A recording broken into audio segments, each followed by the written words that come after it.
Anybody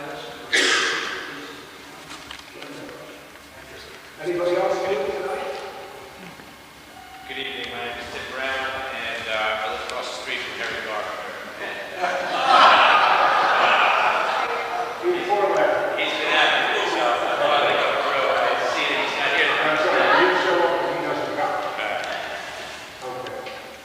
Rick, you have to say hello. I'm sorry. Alicia Allen, yes, Friday. Oh, okay. He's He's the Morris County ACP secretary. And Keith incidentally has two tickets. Three? Three tickets, I got. Yep. The ACP, which is on Monday. Next week, Friday, is the 16th. The 16th. Complimentary tickets for the 78th Morris County NACP Freedom Banquet, honoring the centennial of the NACP and also the bicentennial of Lincoln and also the centennial of my Aunt Virginia. Okay. There'd be that. Complimentary tickets, first come, first served. Is paid for himself. So if you'd like to go to a nice dinner and hear a couple of nice speeches, he's the man to see. Okay, Rich, you want to fight? That's for a pop. That's for a pop.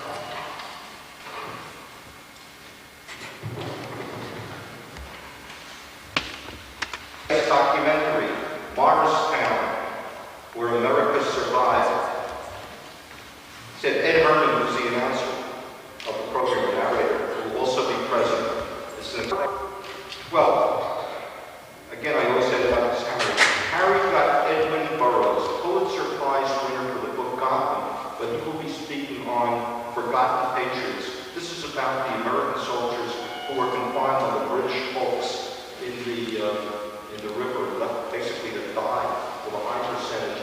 I saw his presentation on Cook TV. It's very good.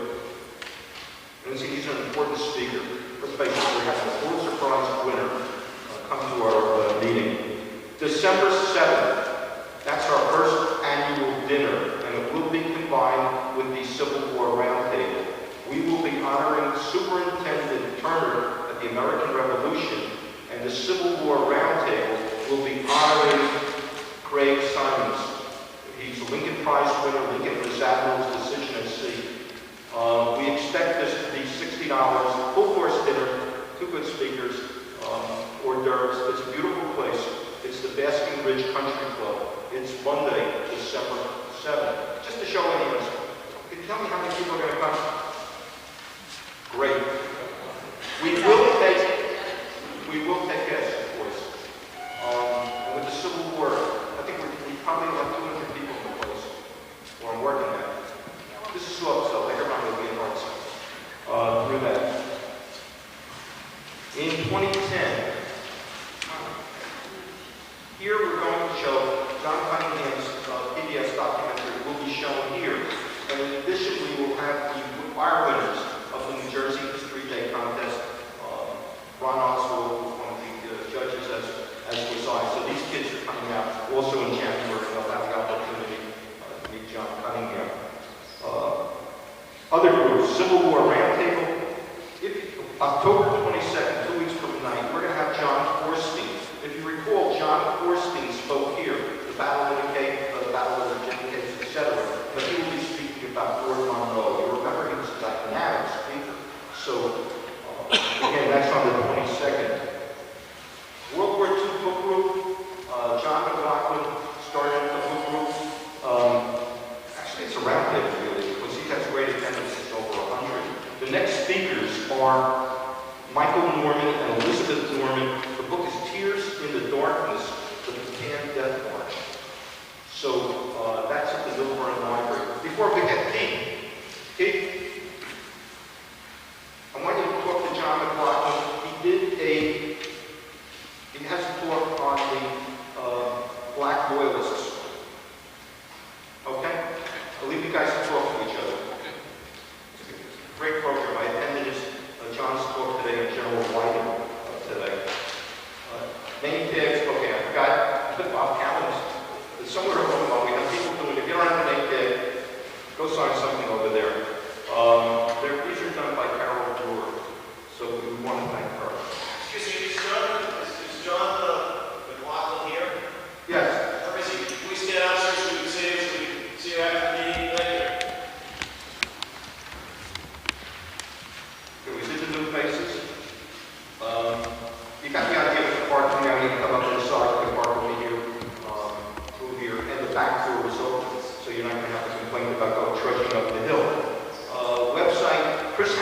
working on the website. It should be that close to having it up. You asked the question. We don't have one with anyone.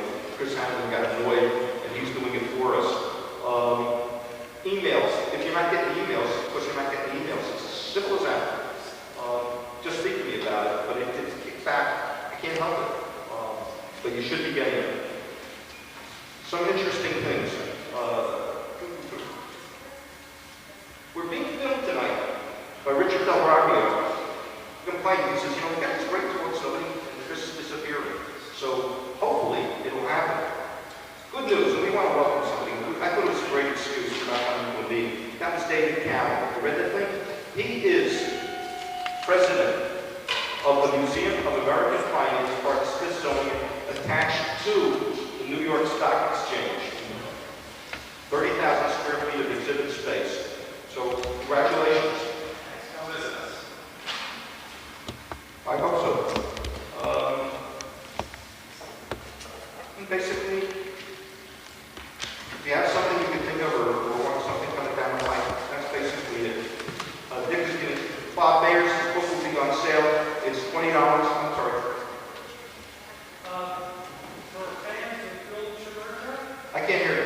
For fans of Phil Chimurka? Yes. It's going to be on the History Channel Saturday night at 9 p.m. for his latest album. Really?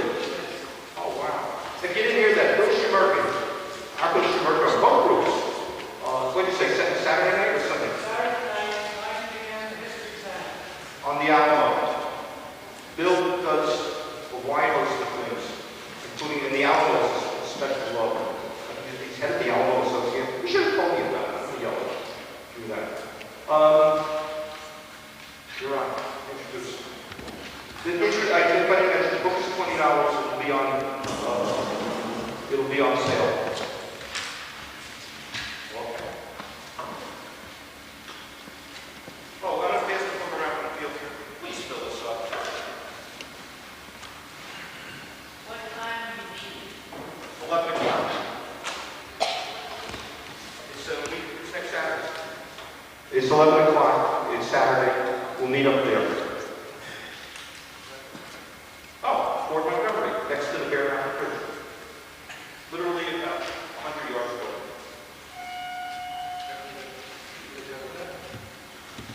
Ladies and gentlemen, our author and historian and speaker tonight is Robert A. Mayer. He recently released a book called The War Man, the biography of Corporal John Allison, a soldier in the Continental Army who served for the entire 8 years of the American Revolution. Almost a record. He was in New Jersey many times during the war, including the hard winter of 1779 and 1780 at Junkie Hollow. While researching his family history, Bob Mayers first learned that this soldier was his direct ancestor. That's a nice thing, a bit of serendipity. Over the years, the author has traveled to the battlefields of the Revolution and other historic sites to follow the footsteps of Corporal John Allison. This on-site experience, combined with the discovery of original documents and oral accounts passed down in his family through many generations, provides a rare detailed account of the life of a private soldier during the American Revolution. His life before and after the war are equally fascinating. Mr. Mayers is an active member of 10 historical societies in the areas of the country where this history took place. He is a frequent speaker and contributor to society publications. The previous work on his family's history spans 600 years and was accepted by local and global reference library collections in America and in England. In 2003, his narrative, The Voyage of the Marion, an account of immigration to America in the 1830s, was featured in the Cheshire magazine in the United Kingdom. He's a graduate of Rutgers University. Bob served as a combat officer in the Navy and Marine Corps, and his military experience is provided with a deep perspective of many battles depicted in this work.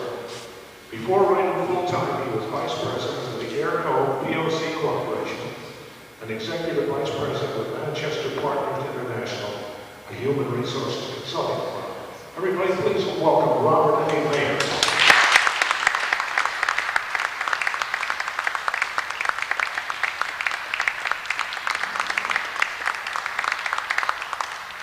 The daunting thing about this is the technical part.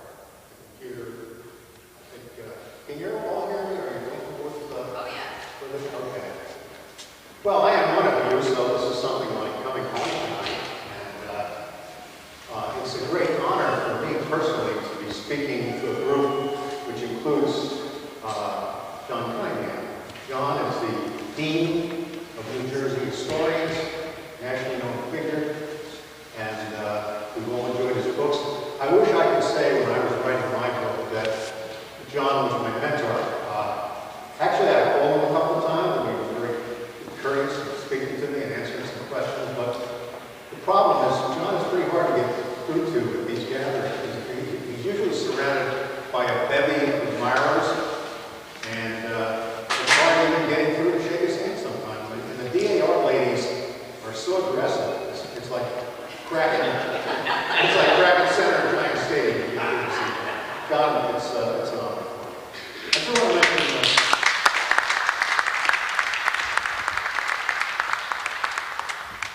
want to mention one other person. A lot of us here tonight are here by virtue of the fact that we were invited and introduced to you by John Barrett, by Mr. Barrett.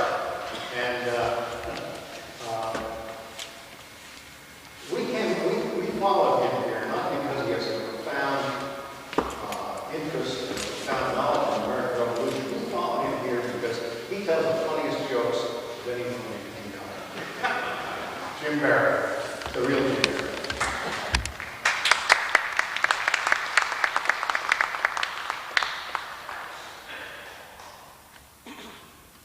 Okay, The War Man, that may strike you as a strange title of a book. Does anyone know who the War Men were? Well, let me tell you a little story about the War Men. They were a very distinctive class of soldier in the American Revolution. If you enlisted in the Continental Army in the early years of the war, talking like 1776, 1777, you were offered two options for signing up, two enlistment terms. One was you could sign up for 3 years. The other one was you could sign up for 3 years or the duration of the war. Now, most men selected the second option. Was it because they were intensely patriotic? Probably not. Everyone surmised that the second option was the shortest commitment, because the war, in no one's imagination, could have lasted more than 3 more years. And actually, it lasted 6 or 7 years beyond. So, when 3 years went by, the men who had taken the second option came forward and said, well, I served my 3 years, and I'll take my first option. I want to go home. Continental Congress came along and said, no, we are exercising the second part of your option, which says for the duration of the war, you are frozen in the Army for the duration of the war. And there was a massive upheaval in the Continental Army. Massive desertions, entire regiments walked off the field, all about these ambiguous terms of enlistment. But when the dust settled, the story has a very happy ending. Because these men, they were frozen in the Army, and they had been in the Army maybe 3 or 4 years. The entire duration of the war became the backbone of the Continental Army. They were the sergeants, the corporals, the combat-tested hardcore of the Army. And they were the ones that won the Revolutionary War, if I may suggest that. And they were called the War Men. So if you look at a Revolutionary War muster roll of any year, if you look at a person's name on this, it will say war for 3 years. Hence the name War Men. I'm going to start my story in the year 1976, not 1776. 1976, I think most of you remember, was the great bicentennial of our nation. And we were all imbued with a special fervor. We sang the Star Spangled Banner, flew our flags, and marched in parades. I too was caught up in that fervor, that emotional year. And during that year, I remember my father, who had a habit at a family gathering, at a holiday, to gather the children around him after he had 1 or 2 or more martinis, and tell us about our ancestors. And, you know, kids going to think these are dead people hundreds of years ago. They scampered away from him and mutter things like he's doing that again. Anyway, I did remember one thing my father told me. I wish I had listened to him more. He told me that we had a great-grandfather whose name was John Allison. And he was in the American Revolution. He Haversboro, New York. That's all he did. So, during the year, I put my $3 in an envelope and filled out a form that was about a yard long, sent it off to the National Archives. And back came a sheet of papers that forever changed my life. There were pension documents there, land bounty records, pay records. And as I read them, I found a soldier. He was not just a soldier. He was in the Army for 8 years. He was in many of the pivotal events of the war. He had been in the presence of General Washington many times, on many occasions. He marched in the ranks with Lafayette. He was at the storming of Redoubt No. 10 in Alexander Hamilton, about 100 yards away. He was drilled by the Baron von Steuben, and on and on and on. And this was amazing. It really, to find out more about him became an obsession. And what you're hearing tonight is 30 years of research. The book took about 3 years, but the research behind it goes back since that year of 1976. Now, as I try to compare with some of the history, I came up with someone in history that was quite like John Allison. His name was Forrest Gump. Remember Forrest was, not that John was slow, but remember Forrest was standing next to the president, he was marching at the head of the parade, and everyone stopped him. Well, that was John Allison. He was always at the right place at the right time, coincidentally. And then I started getting some surprises. I said to myself, I'm going to find out about this soldier because he is typical, not because he's so special, he's typical of thousands and thousands of GIs and grunts that fought the Revolutionary War. What's been written about? I haven't seen very much. I haven't looked. So what I found out very early is that in the 225 years since the war, we find 50 journals, diaries, that were written by officers and men. And of the 50, 10 are written by enlisted men, non-soldiers. And of the 10, 8 are worthless. They say, we marched 7 miles, it rained. 2 are pretty good. One is outstanding. You probably all are familiar with it. It's the biography, it's the journal of Joseph Paul Martin, who's a sergeant in the Connecticut line, who was in the same place at the same time as John Allison, many times during the war. It's a great read. It's not about history or politics. It's about flirting with girls, marching through town, stealing chickens when you were hungry at night, getting sick because he ate too many green apples. It's just a great read. It's one of the true classics and ranks right up there with General Washington's papers. So that was all. I'm not talking about a journal. John Allison was not a journal. I'm talking about things that I had to find out. That was the first surprise. Then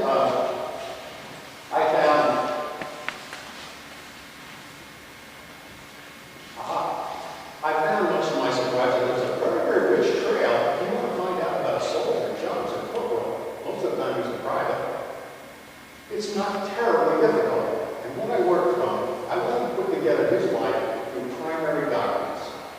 Not stuff that other people have written, not the tired old stuff that's been written about the Revolutionary War for 225 years, stories that are told over and over and over again. I wanted to go into original documents, military and civilian, to find out about this man. And I found there's a forest of things out muster rolls. During the 8 years that I was in the war, I turned up 45 muster rolls to tell me his name, his rank, what he was doing, sick in the hospital, on patrol. They tell me everybody in his company, and very real. And every night during the Revolutionary War, the duty officer of your regiment sat down and he wrote what happened during the day and what was going to happen the next day. And there's all kinds of stuff in there, like don't swim in the pond, we're drinking that water, and by the way, General Washington has ordered us to move out at 7 o'clock tomorrow morning. Everything. John Smith is sentenced to 100 lashes for cutting up his plank. That kind of stuff we find. And there were quarterly books for the entire period of the war for the New York region. Tonight we're talking about a New York soldier, so there'll be a lot of New York in this. National Archives, when I used to have to travel all down to Washington, now it's online. I can sit my study and go into databases like footnote.com, all these pension records, John was pensioned in 1818, 1821. Land bounty, his heirs came to claim his land bounty. There's been a total of about 600-700 acres of land for service, all in there. But the best source, if you're ever doing research of your ancestors, of someone you're interested in, the best source is oral history, passed down in the family or through someone. It beats digging in archives. It will save you months of time. So listen to Granny when she tells you about your aunts and uncles and so forth. Now, I got so much oral history that helped me so much with people that I found in the search here that were also descendants of this man. They were distant cousins. They knew a lot more about the family than my father did. And they told me a lot more about the story. One day I got a call. It was from the Orange County, New York Genealogical Society. And they said, we've got a couple of Canadians here that are visiting New York. They say their name is Allison. They're tracing their ancestors. They say they lived in Haberstroh. I said, come on. So I said, hi, when did your folks leave Haberstroh? Well, we know exactly what year they lived. They lived in 1783. Wow. Wasn't that the last year of the war? Yeah, you guessed it. They were loyalists. They were driven out at bayonet point. Their lands were confiscated. Their property was taken. Their possessions were taken. Women, children, driven toward the Canadian border. And I kept saying, under my breath, rightly so. I said, well, where are you now? And they said, well, the British government in 1783 gave us land, and it was in northern Ontario. Northern Ontario, you can imagine that. Anyway, they're still up there. And I said, did you by any chance ever hear of a John Allison? And they said, oh, yeah, he was Uncle Joseph's son, the one that was in the army. Wow. And he said, and by the way, he's the one that married Sarah Niles. We searched since 1894. The family's been searching for the name of the bride of John Allison, and he's never had it. And that was her, Sarah Niles, the lady in the next one. Anyway, so much for oral history. Traditional vital statistics, land records, church records, you will use if you research anybody. Then I went back and I visited every place, battles, encampments, homes of John Allison, and I followed in his footsteps for years. I traced all of those. I had many exciting adventures with John. I don't have time to tell you that tonight, but little tiny dose of genealogy. We have an axiom in genealogy that there's nothing so fascinating as your ancestors. There's nothing so boring as somebody else's. I didn't spend a lot of time on this, but most of the troops in the American Revolution, most of the GIs, were old American families, a lot of Dutch families, the Dutch were here for years. So our family started in the year 1400 in Yorkshire. You notice the evolution of the name from the Norman sounding name of Lease, Ellison, and Allison. Generation 7 was a Puritan that came over with John Winthrop in 1630, and we have our soldier on the bottom there. If you work that down to generation 17, you'll probably see another familiar name on that. Let me tell you about the youth of John Allison. And I have to watch my time here because if you go over your time in this group, Rich Rosenthal, let's go a barrage of grape shot. Really. But anyway, just a few things about the youth of the soul. He grew up in Haberstroh, New York. Haberstroh, New York is on the west bank of the Hudson River. It's about 40 miles above New York City. Nyack, Bear Mountain Bridge, West Point, that's the area. His father was a landowner that had a mile of property on the Hudson River. He wasn't rich, but he had a lot of land, and he was the grandson of one of the original settlers in the area. So John grew up as a farmhand. This was not an indentured servant slave economy. Families mostly worked their land. And John worked in his youth as a farm laborer. And it's a very interesting piece of land. First of all, I have a wonderful new pointer somewhere.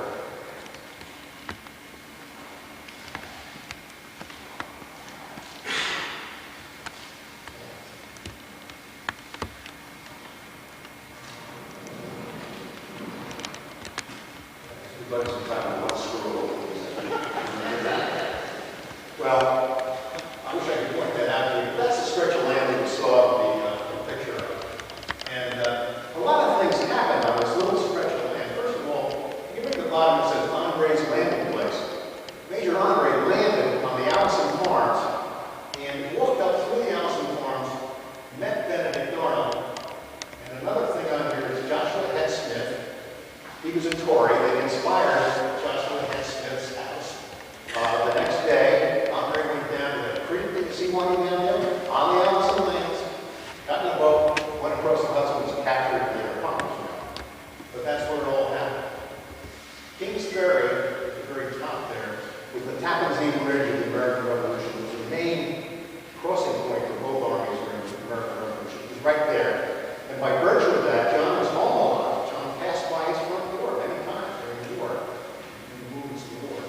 A lot of things happened there. Fast forward, John, 21 years old. The year is 1775. Let me just put 1775 in the context. 1775 was a glorious year for our colonies. We were winning the war.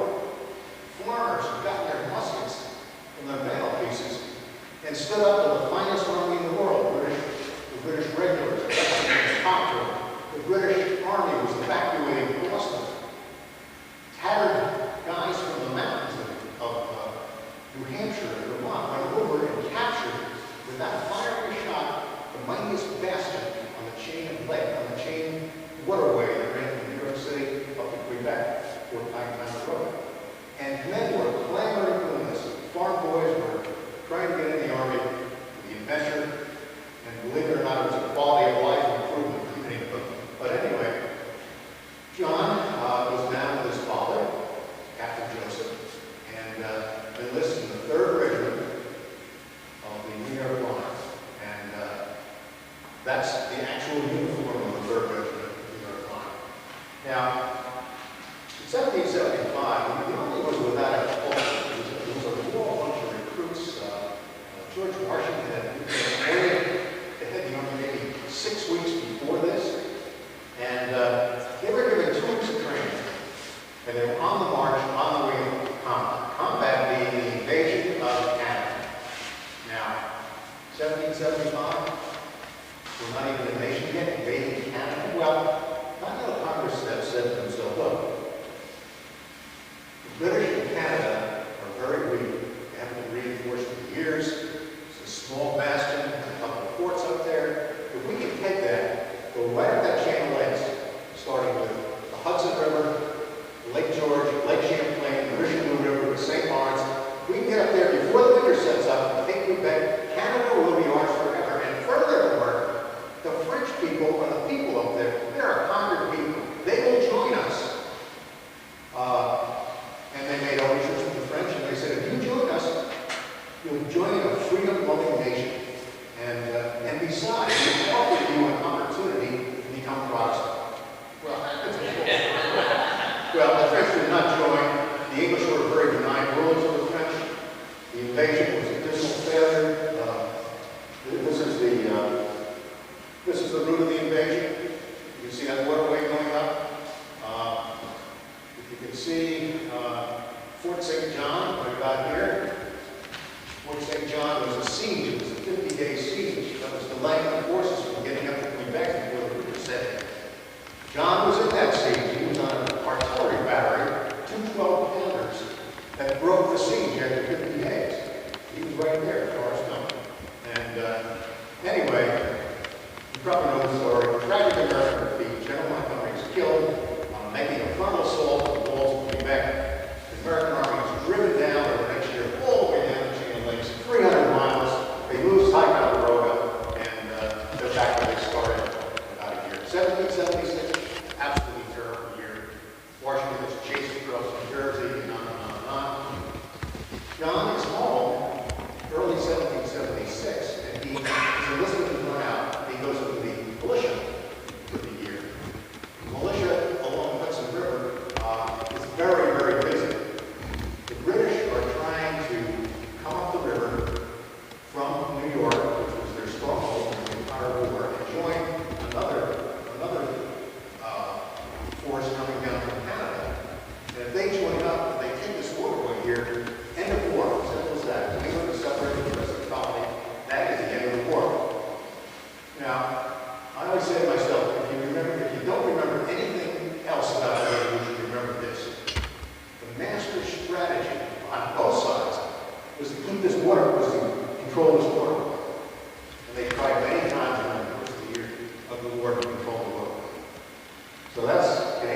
Mary goes to work in her piece, takes down her preloaded musket and fires at her, and they scamper. And they don't come back. All this was going on, and John is home and trolling the banks of the river in Wiltshire. Now, surprisingly enough, we're into 1777. John re-enlists in the Continental Army. Re-enlists, wow! After getting bloodied and beaten up and freezing on the way to Canada, he re-enlists? What a patriot. Maybe not. Here's the story. John had a brother-in-law whose name was Amos Hutchins. And Amos Hutchins was a company commander, the 2nd Company, in the newly formed 5th New York Regiment. And Amos Hutchins was struggling to raise his quota of 80 privates. He had 46, and he was going all over trying to recruit. People didn't want to join. They didn't understand. And the old veterans are saying, boy, that was terrible. Don't get involved with that Continental Army. But anyway, he came to his impressionable young brother-in-law, John, age 21, Amos, age 37, and said, look, you're the perfect person for me. You're physically equipped. You're a hardened combat veteran in Canada.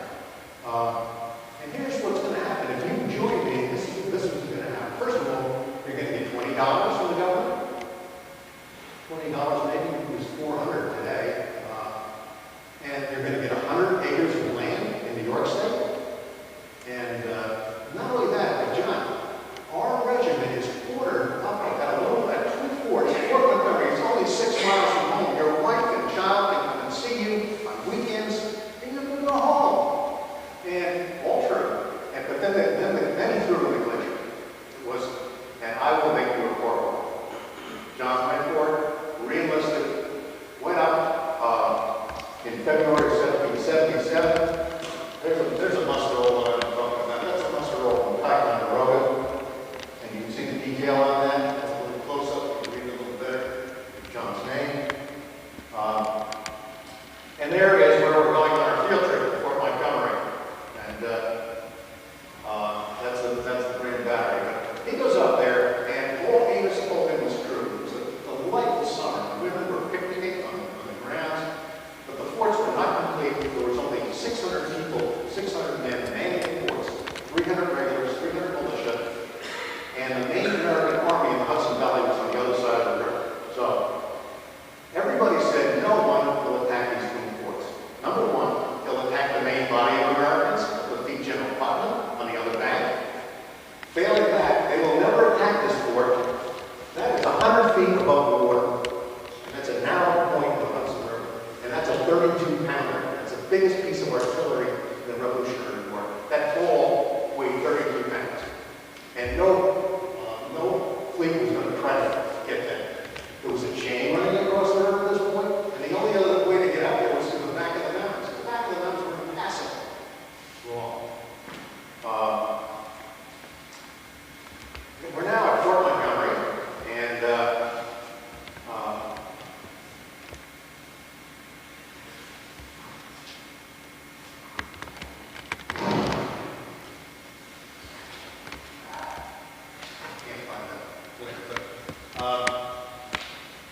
Fort Montgomery is in a narrow place. You can see how narrow that is.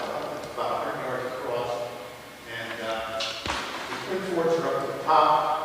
And twin forts are up there. There's Bear Mountain. The regiment at Fort Montgomery on October 5th, 1777 is getting rumors that the British have landed on the west bank and not the east bank. They said, what's possible? So they sent a reconnaissance force of 100 men down to see where the British are. They get down there.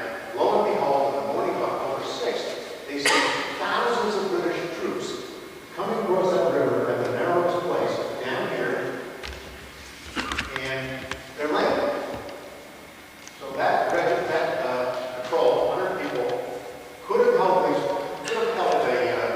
the British off with the mountain passes, but did not.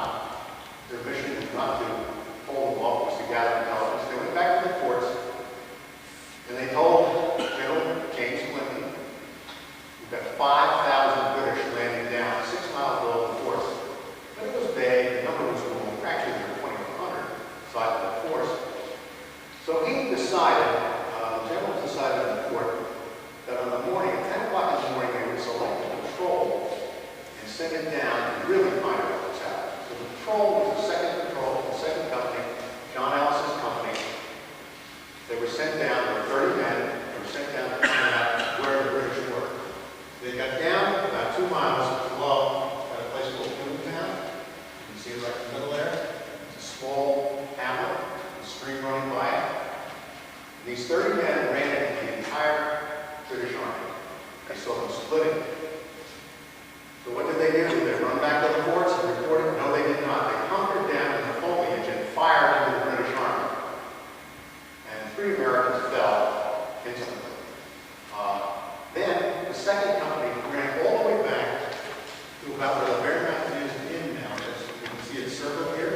The stone fence that I mentioned, it's gone. There was a boulder there. That's on a picnic ground at Grand Paramount Inn.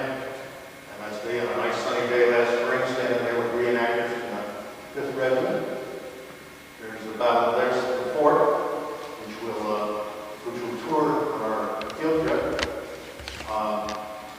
Another muster roll taken after the Battle of Fort Montgomery. Now, this is probably the most tragic document. I'll pass this around. If you want to take a look at it. After the Battle of Fort Montgomery, the 30 people we had on October 6th, 18 had been killed and captured. Tremendous loss. John lucky one got away. Detail on that. Okay, next adventure, and I'd like to spend more time on Jockey Hollow. It's one of the places you know these. But in 1779, General Washington and the Continental Congress had a huge problem in addition to all their other problems. The Indians, I should call them Native Americans, I apologize, but nowhere in my research does the term Native American appear, so I would call them Indians. Anyway, the Iroquois nations were a very sophisticated culture. They were very strong. They were raiding the frontier, and the frontier being in the middle of New York State, in the middle of Pennsylvania, wasn't Montana or any place like that. And they were scalping people, kidnapping women and children, just atrocities. They were annihilating the settlers. So Continental Congress went to Washington and said, look, you've got to do something. What do you mean? Really? They said, we want you to take like a third of your army and send them to New York State to suppress the Indian nation. And he did. It's called the Sullivan Campaign. Not a lot written about it. It was a huge campaign. John, of course, was there. Major battle fought. But the Iroquois nations were led by Joseph Grant. Joseph Grant was a graduate of Dartmouth, or the former of Dartmouth. He moved to see the king, he was a Freemason. This is a local village. You can see cabins with glass in the windows, crops. The Sullivan Campaign is Sherman's march to the sea of the Revolutionary War. The Indians were, the Continental troops far up into the Indians, drove back, destroyed their villages. One battle of Newtown. That's the route of that line is the route. The big battle was at Newtown, and again, John was there running up the back of the hill against screaming, 800 screaming Iroquois warriors before the Treaty of Trade. And the Battle of Newtown has been forgotten in history. It's a plowed field. It's unmarked. It's on private property. There's a monument that's 2 miles away in the wrong place. If you're running up there, which I did, blew through signs that said no trespassing, private driveway, just blew through all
the second company started on that Indian expedition, only 16 came back, killed, sick.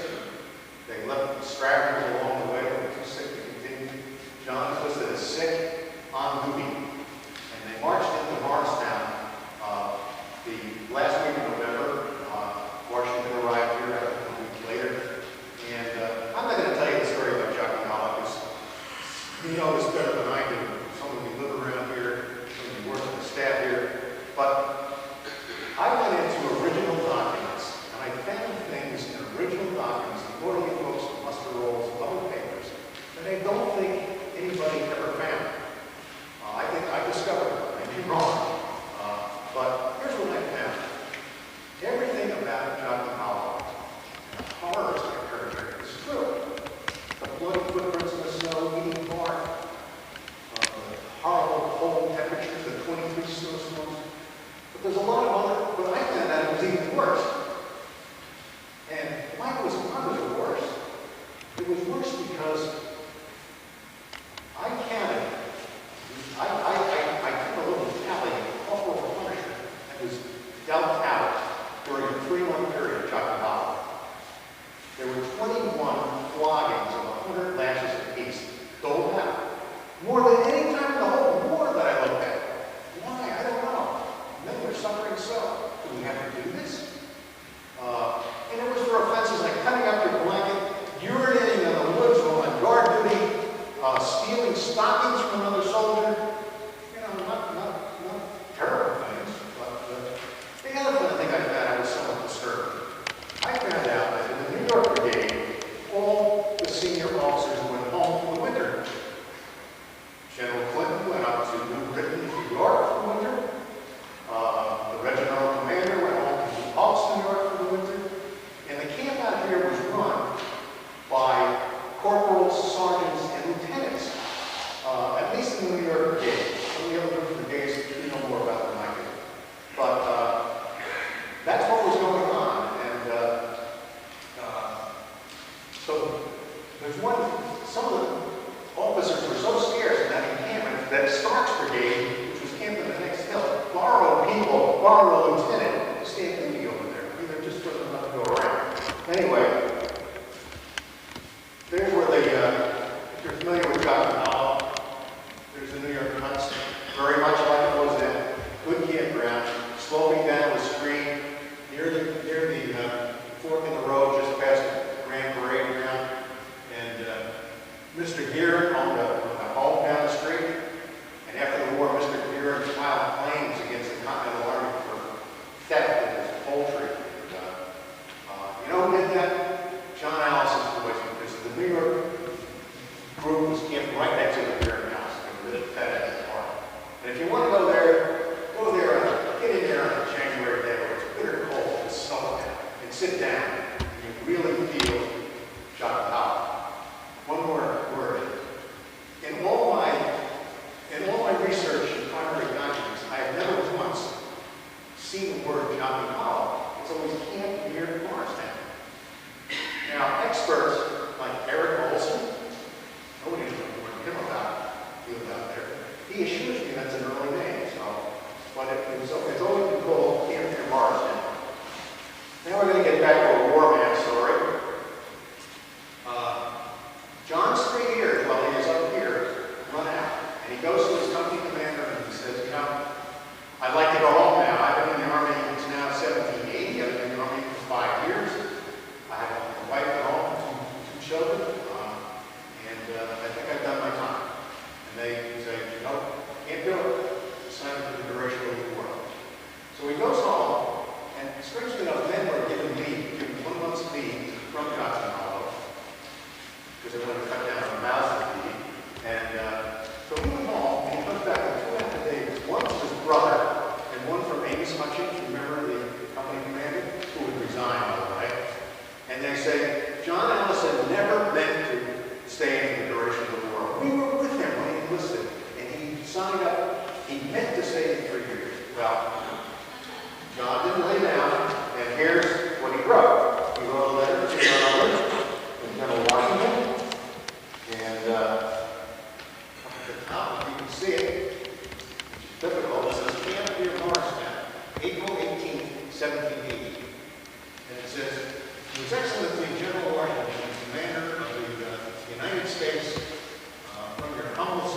cetera, et cetera, et cetera, John Allison. And it says, I never meant to stay in the Army for more than 3 years. And by the way, my regimental officers won't even listen to what I'm saying. Well, the letter was never answered. There were thousands of letters like that. This one survived, and it's quite curious that we come up with that. Okay. The New York troops did not share with your brave New Jersey militia and line people down in Springfield and Connecticut Farm. They did not go up there. They were New York troops that went back to New York. And John went to the new bastion that was going to take the place of Fort Montgomery, which was never rebuilt. It was called West Point.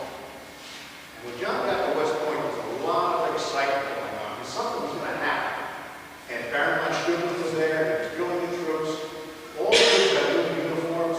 What was going to happen is the new commanding general was going to come to West Point to take over West Point. His name, of course, Benedict Arnold. And you know the rest of the story. So that's another Forrest Gump curious arrangement.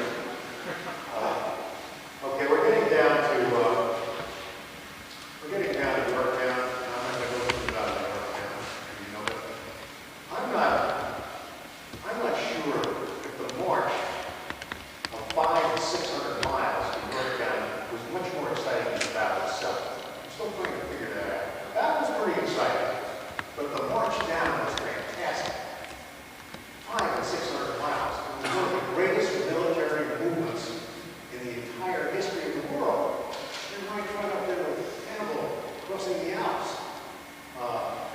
Now, John Allison's company, General Washington came to Colonel Portland, who was John's regimental officer, and said, got a special job for your regiment, 2nd New York. You are not going to march south with General Washington through Bourbon County. You're going with the French. You're going to take a western route. And you see those two routes, the top of New Jersey there, to the west. By the way, a little background about Washington. The British stronghold in New York was a big stronghold in New York. And Washington was mass in Westchester County, ready to move down. The French are now with us, and they're saying, wait a minute. Wouldn't it be better if we attacked through Staten Island and invaded them? We have a fleet. The fleet could go out and appear in New York Harbor. We could invade New York. Wouldn't that be a better way of going down and going through all those heavily fortified areas down in Westchester County? Washington finally said yes, so they all started out, the French and the American army, like 15,000 people, and they started marching south, thinking they were going to invade through Staten Island. Now, the special job that Washington had for the New York regiment was they had to guard ox carts that were pulling bateaus, which were invasion craft, for the invasion of New York from Staten Island. So that was their special assignment. They ran through these towns, and the march must have been something. I know many of you have heard about the march. The French were noble on glorious steeds in pure white uniform with blue sashes and silver helmets with plumes on them. And they were marching through places like Pompton and Parsippany. And farmers just stood by the edge of the road, and they were just aghast, and they heard a foreign language for the first time. Anyway, John Cunningham so eloquently points out in his book, it was a facade. The Baker Beach Shadow, they came through Morristown here. When they got down in New Brunswick, something happened. News came in. We're not going to Staten Island. We're going to Virginia. Virginia! 500 miles away. And the New England guys had about 600 miles away. And the men were surprised, but the officers were very perturbed. General James Clinton, Brigadier General James Clinton, wasn't only perturbed, he was really pissed. He wrote a scathing letter to Washington. Brigadier Jimmy, you didn't come up with your plans. So anyway, they continued on down. Now, when they got down to Trenton, the 2nd Regiment got in their boats, and they sailed down to Pittsburgh, Maryland, up the Chesapeake Bay. Boarded sloops went down and put down Yorktown. Now, this, of course, was the decisive last battle of the war.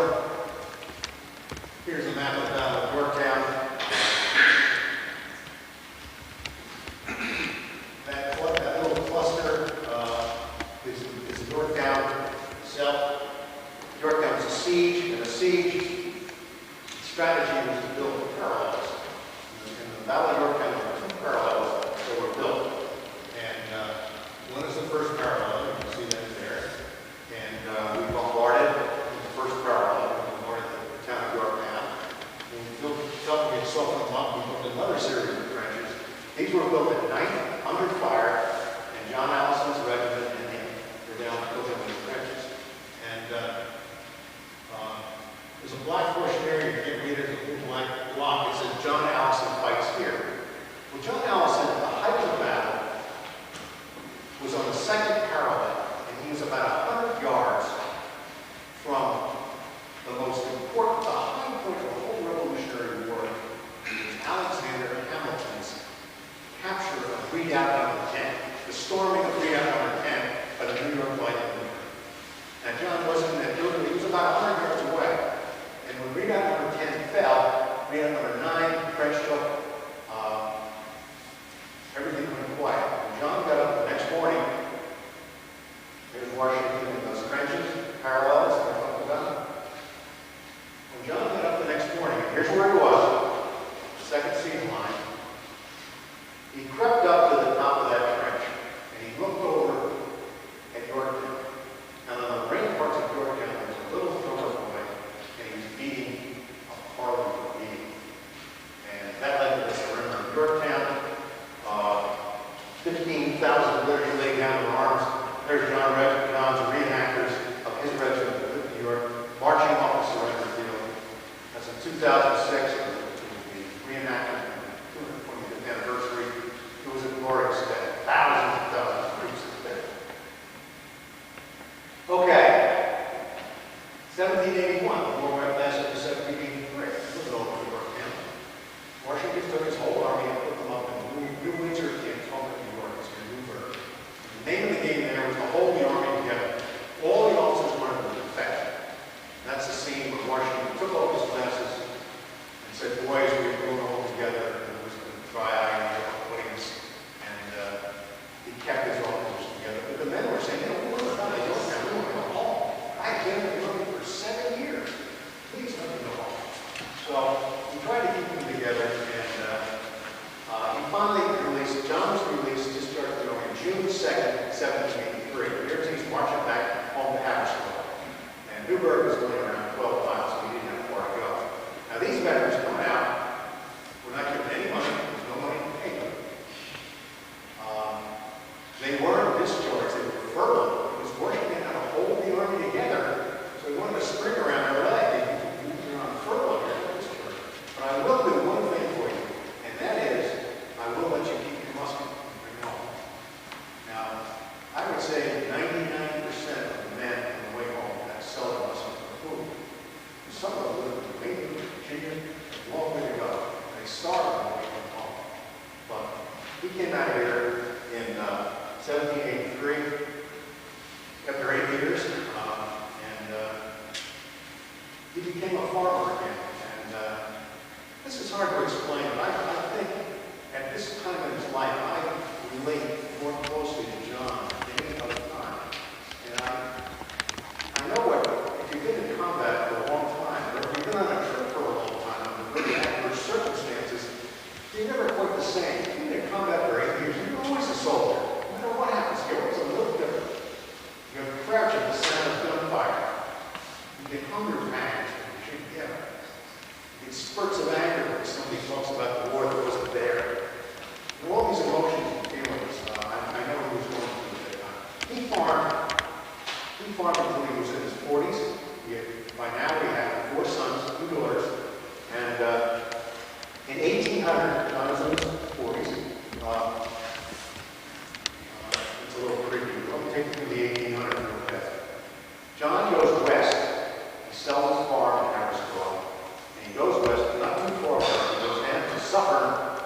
He goes up through I-87, and he buys 150 acres of land up on the hill around Monroe, New York, Woodbury, I-87, Woodbury shopping mall is up there. Now, if you look at those hills beyond the Woodbury shopping mall, that's where John Allison's 150 acres. He didn't buy it for farming. It's terrible land.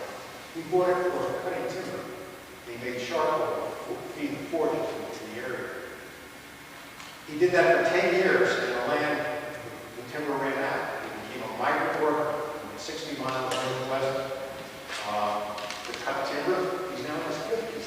Takes a son, a daughter, but he is back. In 1812, he is back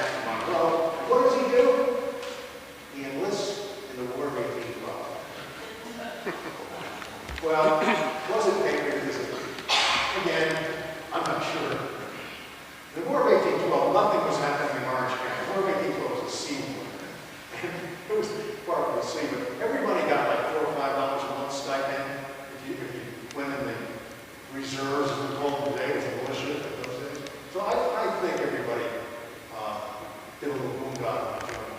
But anyway, he was a veteran of the war in 1812. Now, we start running into problems. 1814, court cases, John is dead. He's losing his farm. He can't pay the mortgage. He's getting old. He's in his 50s, late 50s. But in 1818, Uncle Sam comes along and said, we're pensioning, we ran a pension for war veterans. And if you fill out an application, this is it, and tell us what town you were in, tell us who your officers were, and on another document, tell us what your possessions are, and if you were destitute, we're going to give you a pension of $8 a month. And so we know what Madison was in. He mentions Washington in there, he mentions Fort Montgomery, and all you see that we're talking about. He also lists his possessions, and his possessions in 1818 were these: one corn hoe, one cow, 3 chairs bottom of the car, 3 forks, 3 knives, and a wife about 70. Doesn't mention her name, and who she was. But that's what happened to our soldiers. And 1820, he lost the land. His land was sold to the sheriff's sale. And he subsisted for the rest of his life as $8 a month. We didn't deserve that for what we did for this country. That's a little close-up. You can see his name, his son's name on there. Now, for years, we searched for the home site, Lot 19 in Monroe, this 150 acres. We could not find it. We were using 19th century maps. So one day, we were up at the courthouse in Goshen, New York, and I said to the lady, we had a rather daunting appearance, a coward, talking to my sister, "Are there any old maps around here?" She said, "No, not really." Well, wait a minute. You know, back in the vault, there's an old book of maps. Want to see it? Yes. She brings out a book of maps that was put together and made in 1737. It's the original book. And in it, it had the whole grid, it had lot 19 there, and not only did the whole grid there, it described each lot. We were able to identify it right away. And there I am standing on lot 19. We found it in 2005, after looking many years. That roof on that building certainly isn't 18th century, but a lot of ruins, outbuildings, and that's where he lived. It's way out. If there was a pool and garage and everything else. That's where John lived. And that's a sacred far length. 2005 to 2007, Oakland development. I go up there, everything is bulldozed. Everything's gone, except a few foundation walls of John's buildings. That's what happened. Now, John died in 1828, the age of 74. Long life in those days. We don't know where he's buried. We suspect he's buried on this land somewhere. And up in that area of Orange County, very rich in history, turning up private graveyards and fields, some of them plowed under, they're disappearing, they're flying. I was talking to a lady a couple of weeks ago, and she said, my husband was out repairing our patio, and he pried open one of the flagstones. On the back of the flagstone, there was a tombstone.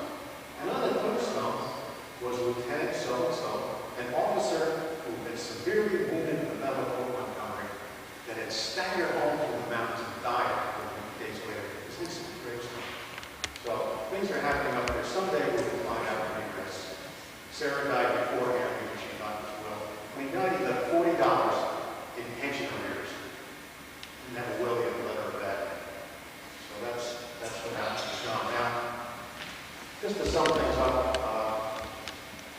most of the highlights of this man's life in wartime, and what did I get? How did I feel about it in war? One of all those original documents and reading the accounts. What I get out of it is like hunger, fear of battle, tattered clothing, infrequent paydays with worthless continental currency, marching thousands of miles, homesickness, terrible camp conditions, epidemics. And I don't know how those men did it. They were really brave, and they were the war men. And to them, we really owe our great nation. So, I got this all down. If you do a lot of some research, you ought to write it up, because it goes away when you write it up. But how do I feel at this point? And this may strike you as being rather curious, but I have a tremendous sense of loneliness. I got to know John Allison better than I probably knew any living person. He's as dear to me as any living person. And I miss him when I go back and visit the places where he lived and where he fought. I generally go alone and sit there. Sometimes I call him. So that's the end of my story.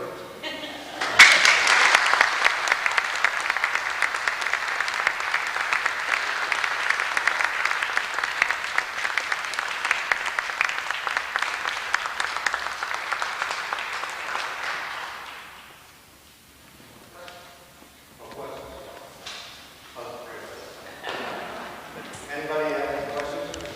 Yes, sir. Do we have any children? Yeah, he had 4 sons and 2 daughters.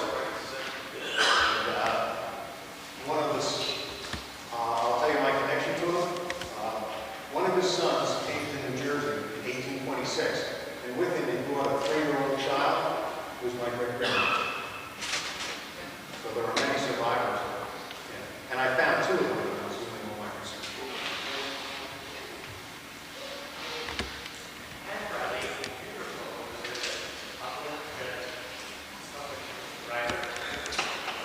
The handwriting on these documents? I think a scribe did someone. I see a signature on there. Now, to be a corporal in the Army, you had to be literate. You had to write things in simple orders and stuff. So sure, he was literate, but some of these documents, the handwriting is too good to be kids.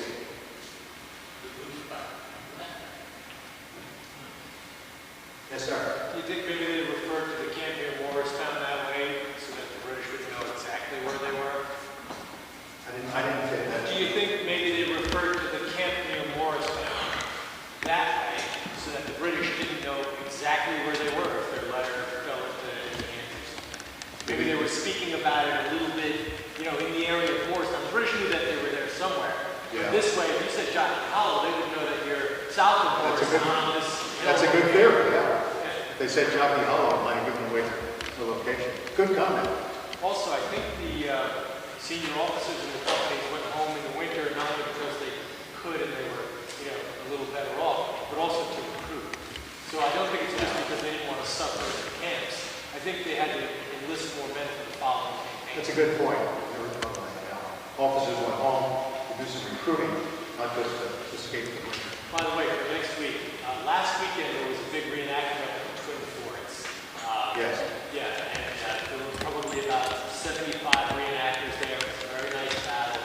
The guys that run the fort have done some great work building fascines around the redoubts. Those are the twig baskets filled with dirt and things like that. So you're in for a great treat when you do it next weekend. It looks really great up there. I spoke there 2 nights before the reenactment. Great.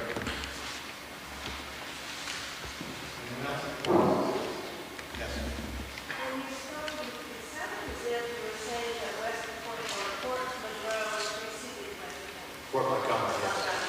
Yes. So was West Point built after? Yeah. Would you repeat the question, please? She wanted to know if West Point was built after Fort Montgomery. The question is, the answer is yes, it was. That's a good question. Fort Montgomery, after it was defeated in that battle I described, the British went back there and they tore the whole thing down. They leveled it, and it never rose up again. But the American Army went up another 6 miles to West Point at another very narrow place in the river, and they built West Point, which to this day is our primary river. So you've just given us a classic example of the British soldiers going a search and destroy, which you possibly were involved with in Vietnam, or it just could go on forever, sir. Thank you. That's what they did with the fort. Okay. Destroy the fort, but we can build one over and over again and 100 times more. And, it's one of the problems of being, let's say, a foreign army, not enough of you, and Yeah. it shows you the hollowness of some of the tactics, sir. That's all. It works for the moment, but not too far Very good observation. I think you knew that deep down, given your background. Very good observation. Mr. Mayor's book is on sale in the back, and for the bargain price of $20, if you look on, I guess on Amazon, you'll find it for 25 or 26. So he's discounting it for our sake here. Please turn in your name tag if you have it before you leave. And I thank you again. Well, incidentally, that trip to Fort Montgomery is on the 17th. We reached after Saturday. And this should make it come alive for you.